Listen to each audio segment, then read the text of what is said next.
Hey, this is Davin from Davin Youngs Voice, and you're listening to the Musicality Podcast. Ever wondered why some people seem to have a gift for music? Have you ever wished that you could play by ear, sing in tune, improvise and jam? You're in the right place. Time to turn those wishes into reality. Welcome to the Musicality Podcast with your host, Christopher Sutton. Hi, this is Christopher, founder of Musical Youth, and welcome to the Musicality Podcast. Can you imagine a room full of non-singers trying to sing all together, completely improvised? You're probably imagining total unmusical chaos, right? You might be surprised by what's possible. Today I'm talking with Davin Youngs, founder of Davin Youngs Voice, Chicago Circle Singing, and VOXUS Experience. Davin is a remarkable singing educator, and although, as you'll hear in this episode, he doesn't much care about pedagogy for the sake of it, he does actually have a fascinating, unusual, and, in my opinion, wonderful approach to helping people learn to sing and express themselves with their voice. In this conversation, we talk about how group improvised singing can work, even if the participants aren't trained to improvise or to sing. Why focusing on what sounds good is not necessarily the right way to improve as a singer, and how someone who grew up as a natural singer ended up specializing in helping those who don't feel natural at all to find their authentic voice and start expressing themselves through singing. I was really happy to have the chance to speak with Davin and learn more about his innovative projects. There were a ton of useful insights and ideas in this conversation, whether you consider yourself to be a singer or not. My name is Christopher Sutton, and this is the Musicality Podcast from Musical You. Welcome to the show, Davin. Thank you for joining us today. Thanks for having me. I'm excited to be here. So can we begin with a little bit about your own background story in music? How did you first get started singing? Well, that's kind of a tricky question because it feels like it's something I've always done. And honestly, I think a lot of people who associate themselves as singers feel that way. It's kind of a part of their identity, a part of their existence, whether they do it in front of people or not. But I grew up with the ability to use my voice routinely in a church setting. And so from a very, very young age, I was in front of people singing, specifically at church, but then early on in voice lessons and then at school and musical productions and choir and so forth. So singing specifically it's as long as I can remember, it's been a part of what I do and who I am. But I would say some of the most influential parts of that were leading people in singing in front of my small town rural church experience. And then some of the opportunities I got in school choir, just participating and making music with what became some of my closest friends and the choir director at a time who was an incredible mentor to me. So it's really an essential and identity associated part of my story and something that's always been a part of who I am. And was that something that was in your household growing up too? Do you come from a musical family? Yeah, my whole family participates in music in one way or the other. And my mom specifically probably has the least natural ability out of any of us, but she was the great support system, the person who would drive us to music lessons and attend all of our concerts and take way too many pictures and hold the tape recorder up when we used tapes to record my lessons, etc. So it was something that was very much supported in the community around me. And my family didn't pursue it. No one in my family pursued it to the level that I have, but they've all participated and continue to participate in music in one way, shape, or form. So it sounds like it definitely came naturally from an early age. Was it clear to you throughout that you were destined to be a singer? Well, yes. Yeah. And I can't say that hasn't been, filled with all sorts of existential crises along the way.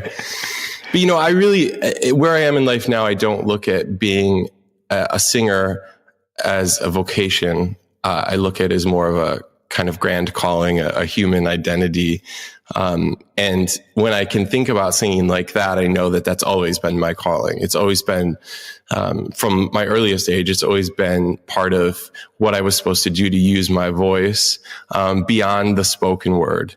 And so it seems like that when I can understand singing like that, it is part of what's always supposed to have been for me. But when I look at it as a vocation, when I was quite young, I landed in a private voice lesson setting where I studied classical singing styles really early on. I started at the age of 11. And I had a lot of success doing that. I was a naturally gifted operatic baritone when I was very young, and I had success winning competitions, and I received a lot of affirmation for singing in this sort of heroic style. And I pursued that in college with the intention of being an opera singer. And that's when you can cue existential crisis number one, as happens to many of us in college. I landed in a fantastic conservatory and was able to study with a premier pedagogue. And I just walked away feeling like I didn't want to be an opera singer.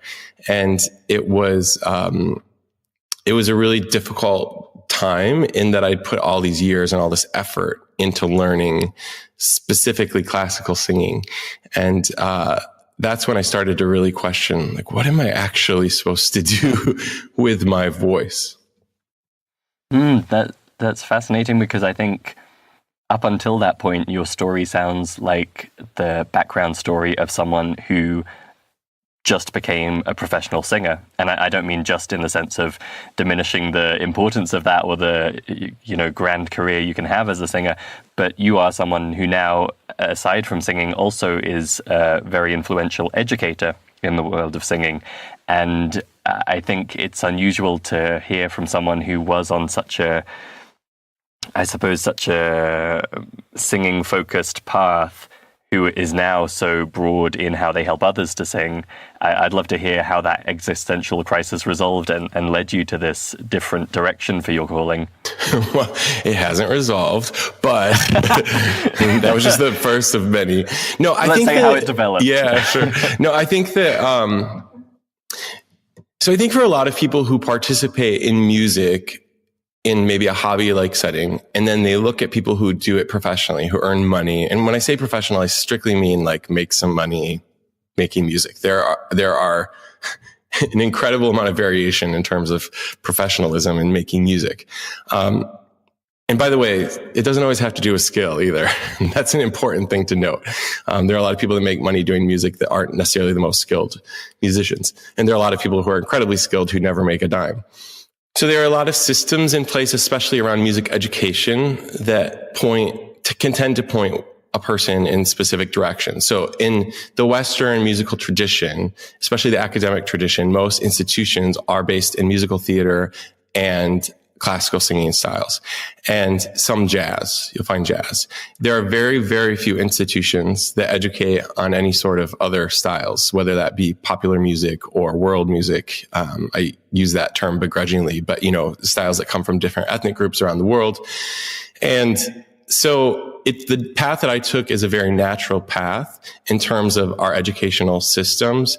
But in hindsight, what I realize is that although I don't regret any of that as it led me to where I am today, I wish the systems would have enabled me to explore vocally more. Because I don't know that I would have, quite honestly, because I was having a lot of success doing what I was doing. But when I think about singing as a means or as a way of exploring my identity, I'm so much more than that one style of music. And so I think that was the first time I really encountered that as one does when they're 21 years old. It was in college when I started to go, okay, what's the life I want to create for myself if it involves music and singing? And specifically, the path of a classical singer wasn't what I wanted to do. And so I think if you look at any professional musician, there are key moments in their lives like that. And if they haven't had those, they probably haven't developed much as an artist, because it's an essential part of becoming a more realized human being, but a fully capable artist, is to really question your education, question your path, what you've been doing. So it has not in any way been a direct path, and I still feel like it's a zigzag all the time. I'm sure that's reassuring to a lot of our listeners to hear. So when you realized that the classical path maybe wasn't right for you, how did you go about exploring and zigzagging and broadening from there? Well, it's of course a long story, and I won't dig into the external stuff as much, but just to say that I actually went and worked in an office. I worked in nonprofit arts administration work. I didn't pursue professional singing. I did little bits. I sang in professional choirs on the side, and I taught, because I had a degree that, allowed me to say I could do that. But if you fast forward a number of years, I was introduced to, I returned to the Oberlin Conservatory for a symposium on contemporary commercial music. And that was very, very unique for Oberlin, which was a strictly classically driven vocal school. There's a jazz program there, but that's it. And so at that symposium, I met a woman named Jeannie Levetri, who has been a pedagogue for many years, who's operated within these systems that are so classically oriented, and kind of been a voice of questioning throughout, saying, a lot of people look at these teaching methods or these methodologies as superior. But we also know that we have artists throughout time who have created years and years of music healthfully and with much success. And we don't know how they're doing what they're doing.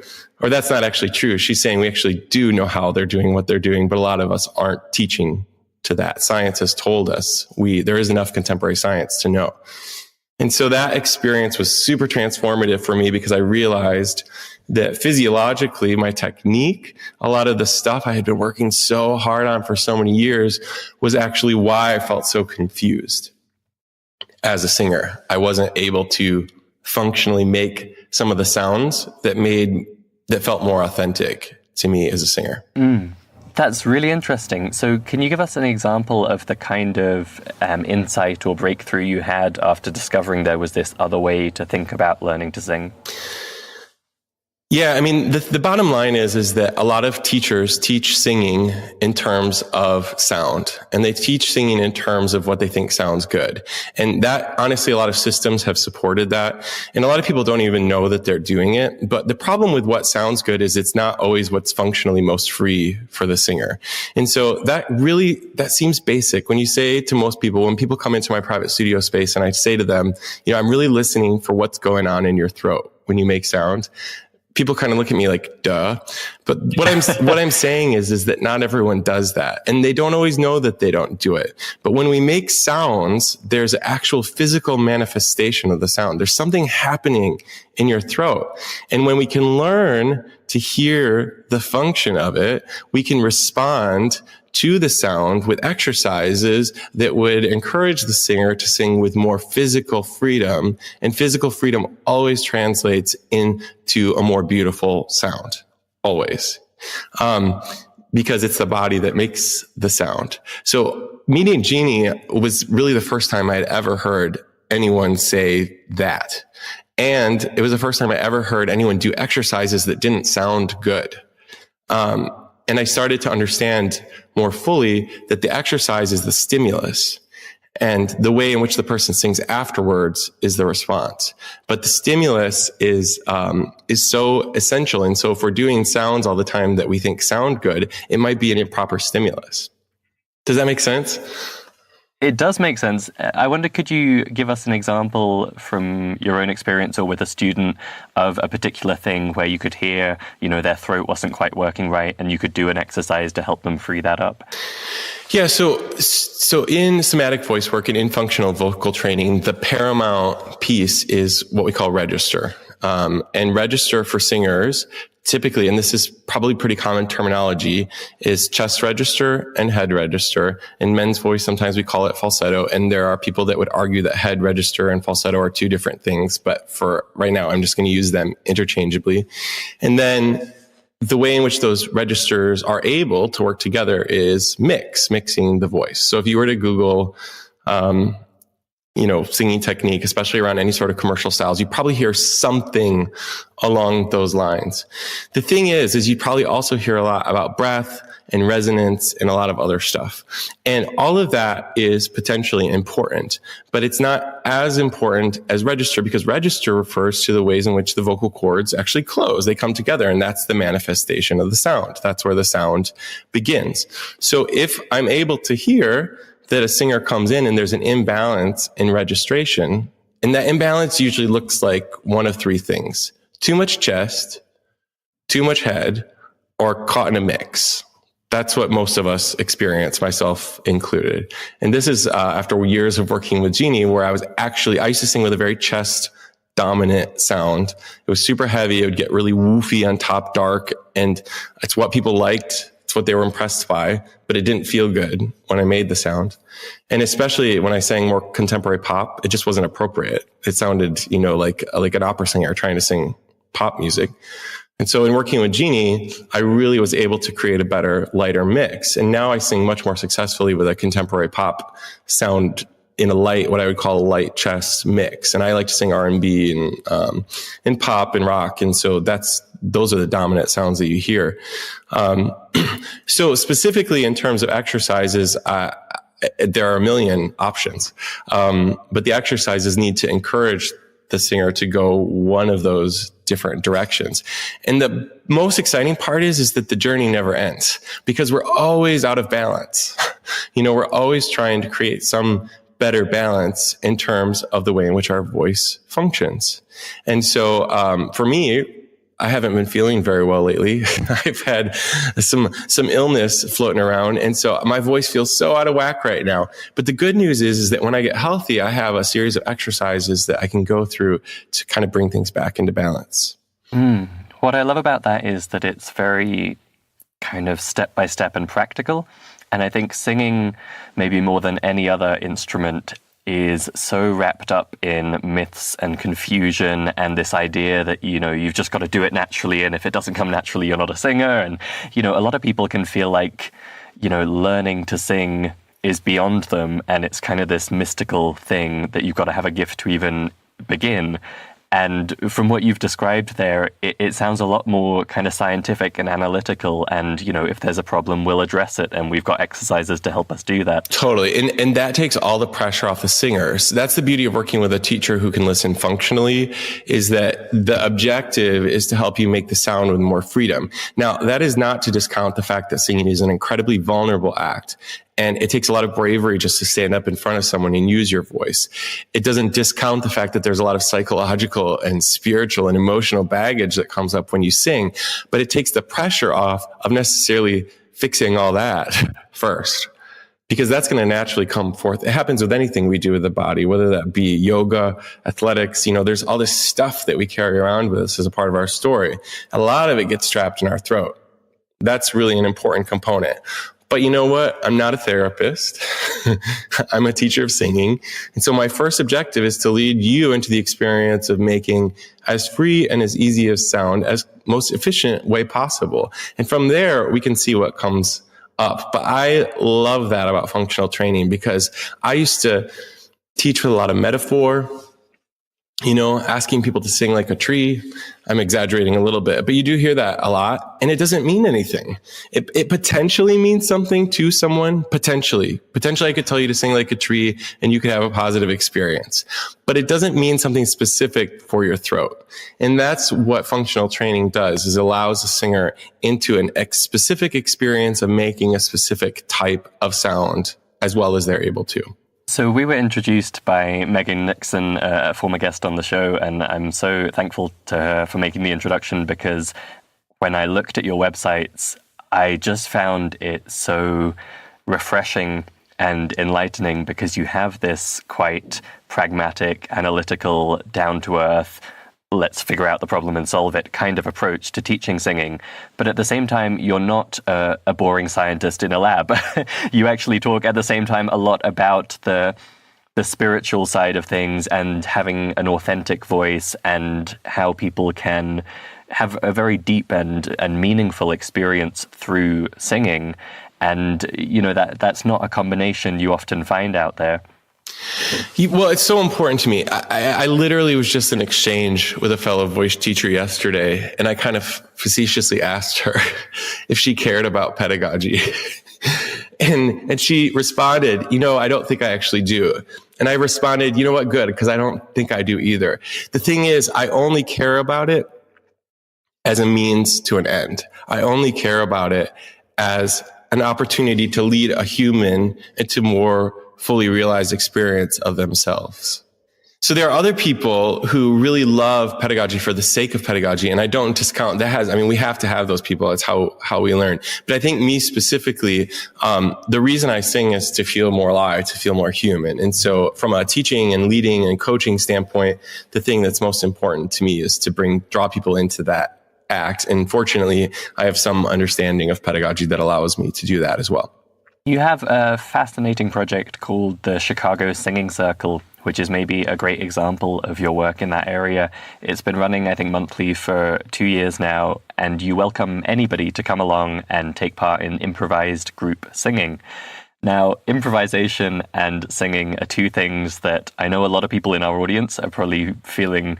Even just at the mention of them, they're probably feeling a bit nervous. Improvisation in music is putting yourself out there. It's scary if you don't know how to do it. Singing is something that, as we touched on before, a lot of people feel like they've either got a natural flair for it and it comes easy, or they aren't a natural singer and they're just not going to do it. How does that work? Is this something for advanced singers only, that they can show up and take part in improvised group singing? No, absolutely. Literally anyone, regardless of whether they feel successful as a singer in any way, we encourage them and welcome them into our group. After I met Jeannie and worked and studied somatic voice work, I think for about 2 years, I had this urge to kind of explore my own voice with this newfound functional freedom. And so I had learned about a workshop at the Omega Institute in Rhinebeck, New York with the famous musician Bobby McFerrin that was all about improvised singing. And that's kind of he has spent years working at his successful improvisation. And so I attended this workshop over a week, and you literally just improvise and sing for a week. And the workshop starts with about 180 singers, and it slowly gets smaller throughout the week. But this was an incredibly pivotal point for me, because as someone who felt stylistically confused, I realized that I had all of these sounds and all of this opportunity at the ready, and I just needed the freedom to be able to explore that. And so I left that workshop learning these methods of improvisation and brought that back to Chicago, and happened to have a friend that had just moved here who was an expert at this as well. And we started these circle singing gatherings, these monthly gatherings. And essentially what happens is we lead people into a space through exercises, through games that are traditional games of improvisation, but applied to using our voice and really just making up sounds. There's no right or wrong sound in this setting. And we give you the tools to feel safe being silly and making stuff up.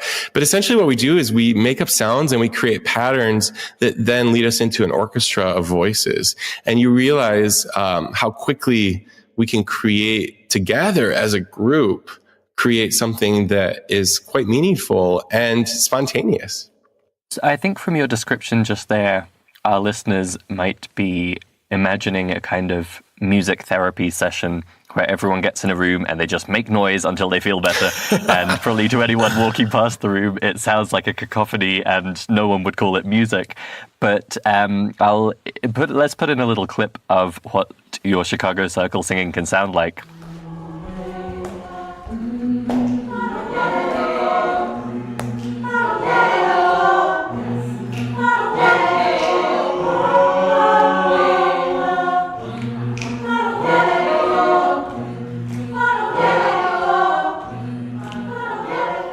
So that is far from a cacophony. That is what anyone would call great sounding music. How does that come from a bunch of people who aren't necessarily musically trained getting together and improvising sounds? So it's all based in pattern. The thing is it's a difficult thing to describe to people, but one of the closest things that you might be able to correlate what we do with is a drum circle. So in a drum circle, which, has a million connotations for a lot of people, but you could imagine a drum circle where someone originates a beat and then people add in various rhythms. We do that with the voices, but there are some tools and patterns that we, can draw people into the experience quickly, helping them explore the different parts of their voice that they might use, the different types of sounds, simple things like consonants. A lot of what we do is on nonsense syllables, but the goal is to quickly and efficiently make patterns so that the group can build upon the pattern. And quite honestly, that's the key to songwriting. We try to quickly gain access to melody, pattern, groove, rhythm. And from there, you try to create something a little bit more complex, but it always starts with that really simple formula. And for me, I never felt like a songwriter my whole life. And one of the things that improvisation has allowed me is a way into songwriting. I do write songs now, and it all started with me just making stuff up along the way. But we also use words. We encourage people to use words if that feels right to them at the time. It is remarkably quick for most people, and that is the surprise of it all. And it has a lot to do with the success of the facilitation, but also just the human spirit and the ability to kind of like know what it is to make something in the moment with a group of people that makes sense. That's really the greater lesson is that we can so quickly, based on our experiences, we can so quickly land on something collectively. And that's a big lesson for me outside of music making. That's really interesting. I think what captures my imagination with this is that you're not talking about people getting together in a room and thinking about, okay, we're going to sing a 1-4-5 progression. You do the arpeggios. I'm going to throw in a major seventh so it sounds kind of snazzy. You're talking about people who don't have that kind of formal training, who aren't kind of thinking through music theory, who haven't spent years practicing improvisation, who haven't even spent years training their voice. But you're somehow tapping into an instinct for music, I suppose. Well, and I always say, most people, when you say improvisation, their first fear is that they're going to have to make something up. And while there is an element of making it up, there's also a much greater element of drawing on your experience. And the bottom line is, unless you can't hear, you've had a lot of experience listening to music. There's a lot of context in your head already. And one of the reason that circle singing specifically as an improvisational tool and singing tool spoke to me is for years, as someone who had a private teaching studio, I would think, wouldn't it be great if we could get people to sing together? But I work with such a diverse clientele. From gospel singers to attorneys, to rock singers, to doctors, to, waiters, massage therapists. I could name, I've worked with literally every type of person you could possibly imagine. It never ceases to amaze me. And I've never known, what do all of those people sing together? Is it folk music? Is it church music? Is it, they don't have the same context. So the beauty of improvisation is that it allows us to enter the space with our diverse set of experiences and stories and create something spontaneous that speaks to the experience in the moment and brings our stories into the picture. I can't think of anything else that would do that, especially so quickly. And there's science around specifically doing it with your voice that leads people into a close connection more quickly than anything else. That they would feel a closeness more quickly using their voices than they would with an instrument, than they would playing sports, doing other artistic acts. Those are all social bonding things, but there's something about the vulnerability of using your voice with others that leaves you walking away feeling changed, having spent that time with other people. I think that definitely comes across in the video on the Chicago Singing Circle website, and we'll put a link to that in the show notes. I'd encourage listeners to go take a look and get a feel for how kind of viscerally connected these people seem to be in the moment when it works. But Davin, you touched on something interesting there when you said facilitator and how important the facilitator can be. When we talk about improvisation at Musical U, we try and explain to people, it is a matter of balance between drawing on frameworks and patterns that make it kind of easy and safe and also giving yourself enough space to be creative and expressive and come up with new musical ideas. And I imagine that's part of the challenge as a facilitator, trying to draw people away from bland, safe, repetitive choices and music that just sounds very samey for minutes or hours at a time, and everyone just going off in a completely random direction and, creating sounds that just don't gel well with the rest of the group. How do you approach that challenge as the facilitator? Well, I mean, we leave space for all of it. So there are times where we make sounds that don't gel. And, or allow that to happen. Because it kind of, quite honestly, when you let that sit, it eventually coagulates. And sometimes our traditional understanding of what gels isn't exactly a full understanding. It doesn't provide us access to the full spectrum. So there are times where we let people really be uncomfortable with the crunchiness of the sounds that they might be making. And then, what you're saying is true. So most people's instinct when you talk about improvisation and singing is to resort to traditional scat syllables. So whether that be, ba-do, ba-do, ba, zi-ba, do-ba. That's most people's instinct, because when they think about improvised singing, that's the first thing that comes to mind. So that's why we'll take people through exercises to allow them to explore different consonants. What would it be if I only sang on k? What if I made a whole song just going k k k k k k k k k k? Maybe it's not any good. I don't know. But what happens? What does it feel like in my mouth? What do I find in my body when I make that sound? So you have to have explored the farthest reaches to come back to a more comfortable middle. And most of us, myself included, are afraid to really go there most of the time. So in the facilitation, the exercises typically point people in one direction or another. But I count my success as a facilitator in my ability to be free while having the context of having studied music for a long time. I have a understanding of harmonic structures. I have an understanding of rhythm. And I think that that's necessary to feel skilled in this, but I don't think it's necessary to find your way into this. So speaking of finding your way in, the Chicago Circle Singing is something where you invite anyone to come along. And so the people who show up have a certain willingness to put themselves in that vulnerable situation and, give this whole improvised group singing thing a try. But you actually take that a whole step further with another project, which is your VOXUS Experience, where you don't just invite people to volunteer to come along. You're actually putting on corporate workshops where huge groups of people don't even necessarily know in advance they're going to be getting into this, and you show up and you lead them through this kind of improvised group singing. Could you tell us a bit about that and how it works, or if it works?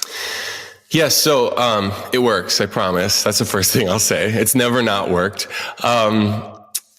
So I had the opportunity to teach some private voice lessons or a group voice class at Google here in Chicago. And I left that experience feeling a little bit dissatisfied. It just felt slow. I felt like I wasn't able to lead the Google employees into an experience of singing in the way that I wanted them to experience as quickly as I wanted to. And although they learned a lot about their voices, I just felt like because there just wasn't enough time. And so when I encountered this improvisation, I thought, oh, this is how I can get into the corporate arena and help people into the experience of singing quickly. And that's when I came up with the idea for VOXUS, which is a company that specifically targets groups. We've kind of angled ourselves toward corporate groups, but we can really work. I've done, church groups. We've done nonprofit schools, really any group of people, quite honestly, who were to gather. I can lead them into an experience somewhat unexpectedly of making music and singing. And I have to say that whenever you have a group of people, there will be a critical mass of people that are game and are willing, because most of us have singing as a part of our story in one way, shape, or form. For some people, it might be traumatic. It might have been a bad part of their story. For a lot of people, it's something that they do commonly, privately, whether that be in the shower or in the car. But especially when you're in a group of people, chances are there's someone who loves karaoke. There's someone who has a band outside of work. There's someone who sang in high school choir. There's someone who majored in music and has since left it. So there are always people that are ready and game and willing, and the other people just kind of end up coming along by default, because when you do something collectively, something so visceral, something so fully present, it's difficult not to participate. And the beauty of it is that no one gets hurt. It's singing. It's not that big of a deal. I don't understate the value that it has for some people, but I always joke, no small animals are going to be hurt as a result of us singing together. In fact, I can promise that as a result of us singing together, you will be physiologically changed. The hormonal structure of your brain will change because you made sounds. So that's why it works. That's why it works, is because by its very nature, singing creates change. And so that's been really, really fear-inducing for me to enter into those spaces and be like, man, I hope this happens. But also I have enough experience now to just be confident that it will happen.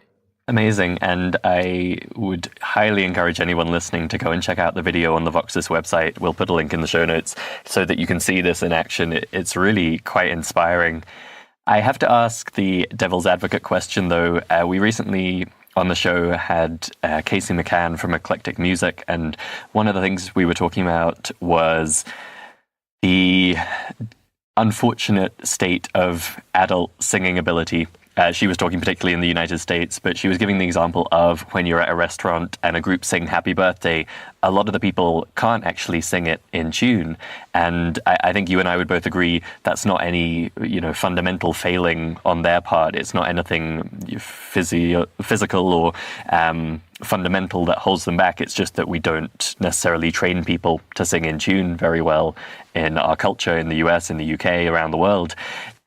When you go into those big groups where people haven't even self-selected as being up for singing, do you have any trouble that half of them just sing out of tune and whatever you do, it doesn't quite sound musical? Or do you somehow find a way to draw on everyone's level of ability that makes it work? Well, we certainly can draw on everyone's level of ability. Look, you might not feel like you can use your actual voice, but you certainly can make some vocal percussion or bang on your body or something like that. There's a way in for everyone to participate in the music. But I have to say that as a teacher of singing, and this is my personal opinion, I don't know that there's literature on this, but as a teacher of singing, when we feel fear, that has a physical implication.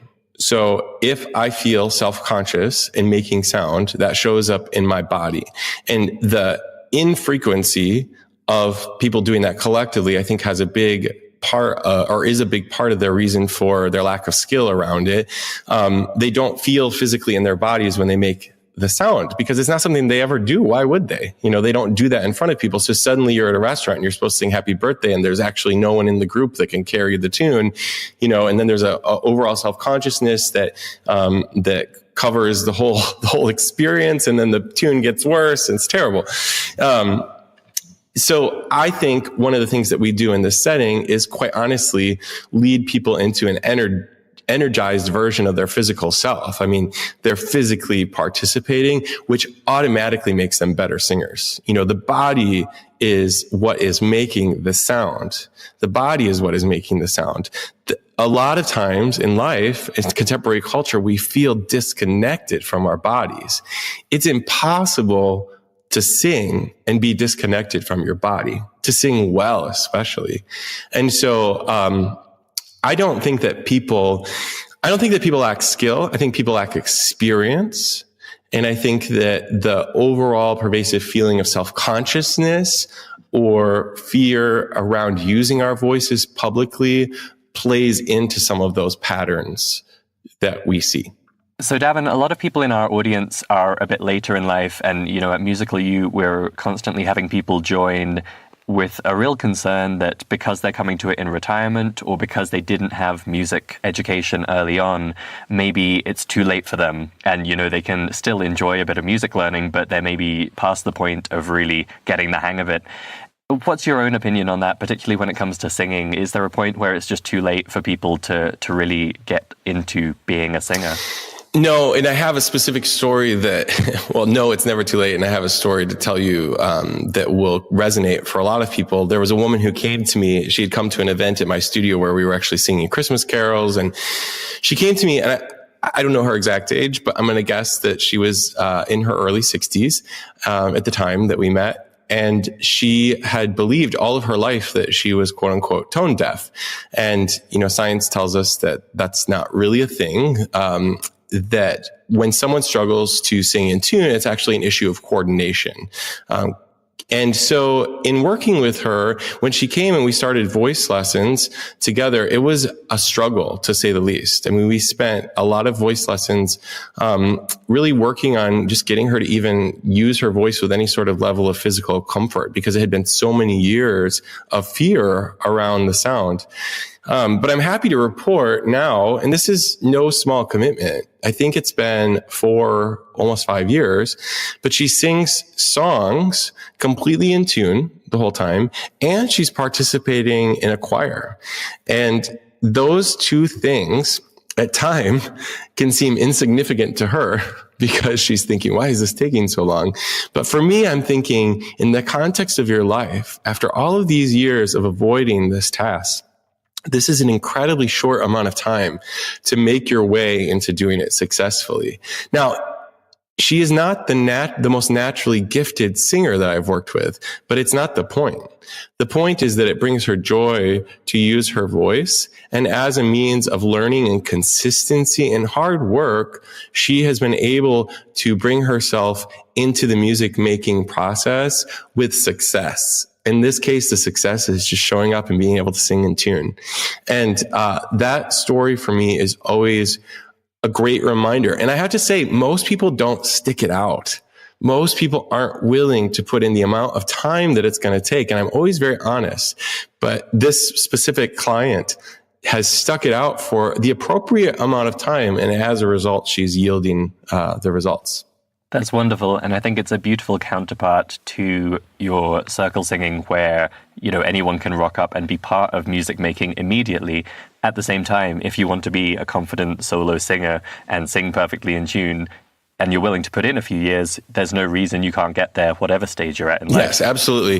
The last thing I want to say about this is that specifically to singing, as we get older, the body changes. And so there are new challenges that are presented. Specifically for women who go through menopause, they experience, the hormonal changes that may make things like warming up their voice seem like they take longer. And that is true. It's a fact. So there are changes that we experience physically that can make things feel challenging in a different way. But the only way to get through that is to do it and to use it. And I know from working with a number of people past 60 and even into their 70s, that the more consistent they are, the more able they are to maintain muscle tone and coordination in terms of making the sound. And they can find just as much success as someone quite a bit younger. Fantastic. Well, I hope anyone who's listening to this and has felt that self-conscious fear about singing or worried that there isn't a route into singing for them is feeling inspired right now. And if you need any further inspiration, I would definitely recommend checking out Davin's websites, particularly chicagosingingcircle.com and VOXUSexperience.com, VOXUS. We will have links to those and davinyoungsvoice.com in the show notes. Do head to those websites, watch the videos, and I guarantee you will come away with a new inspiration and confidence that singing might be for you after all. Cool. Thank you so much for joining us today, Davin. Thank you for having me. It was a real pleasure to speak. Want to know how musical you are and how to improve? Find out free at musicalitypodcast.com/checklist. From getting to know Davin's projects a bit online, I knew this was going to be a fascinating conversation, and it did not disappoint. I love how he blends the practical, the artistic, and the spiritual aspects of singing in such an easy way. Let's run through the standout points from that conversation. Davin was a natural singer himself, singing from an early age in a musical family and regularly singing at church.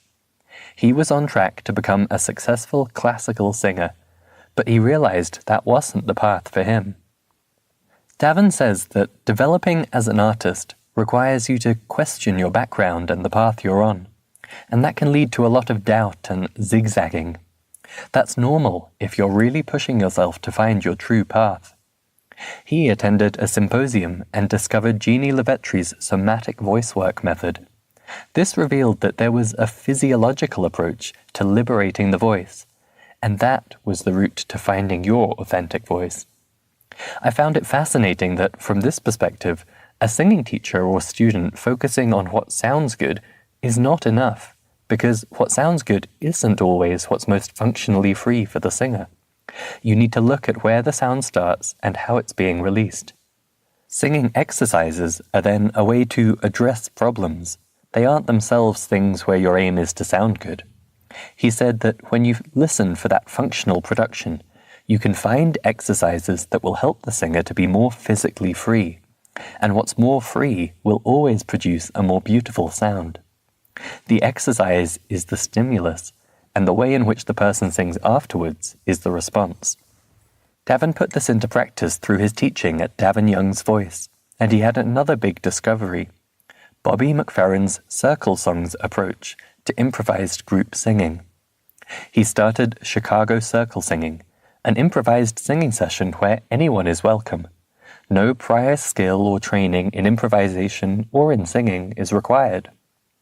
Despite being open to all and improvised, it still somehow produces a very musical sound. This is possible in part because the facilitator, in this case Davin, uses exercises and games, giving participants a pattern or a direction to follow.